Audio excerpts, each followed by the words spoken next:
Kekuatan VOC, bukan jumlah tapi strategi. Bagian 2, teknologi dan disiplin, keunggulan yang tak terlihat.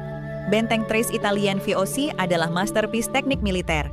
Dinding-dinding rendah dan tebal dengan sudut tajam membuatnya hampir mustahil ditembus oleh pasukan tradisional. Meriam mereka memiliki jarak tembak dan akurasi yang jauh lebih baik. Disiplin militer Eropa menciptakan kekuatan yang tidak sebanding.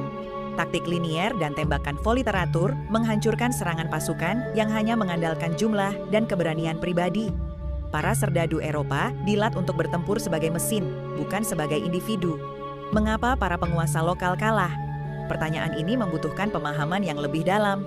Para penguasa Nusantara pada masa itu tidak melihat diri mereka sebagai bangsa Indonesia. Mereka adalah entitas politik yang saling bersaing. Bagi seorang raja, tetangga kerajaannya seringkali dianggap lebih berbahaya daripada orang asing. Kekuatan kerajaan sangat bergantung pada karisma sang pemimpin. Begitu raja ditangkap atau wafat, struktur militer dan politiknya sering langsung runtuh. VOC memahami ini dengan sempurna. Kekalahan terbesar mereka adalah dalam diplomasi. Para penguasa lokal tidak menyadari bahwa tanda tangan mereka pada selembar kertas perjanjian memberikan hak monopoli ekonomi yang perlahan-lahan mencekik kedaulatan politik mereka. Mereka bermain dalam aturan yang tidak mereka pahami sepenuhnya. Kesimpulan yang menggugah, VOC menang bukan karena lebih kuat secara jumlah, tetapi karena mereka lebih terorganisir sebagai korporasi modern dan sangat lihai memanfaatkan perpecahan internal.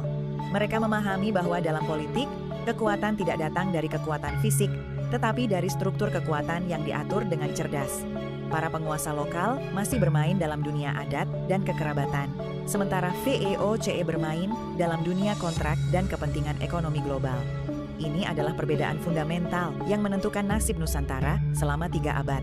Mungkin kita perlu membaca kembali sejarah ini dengan mata yang berbeda. Bukan sebagai cerita penaklukan, tetapi sebagai pelajaran tentang bagaimana struktur kekuatan bekerja, bagaimana perpecahan dapat dieksploitasi, dan bagaimana persetujuan yang tampaknya kecil dapat mengubah nasib bangsa secara dramatis. Sejarah VOCE bukan hanya tentang perusahaan dagang. Ini adalah cerita tentang bagaimana organisasi modern dapat mengalahkan struktur tradisional melalui pemahaman yang lebih dalam tentang dinamika kekuasaan. Tamat.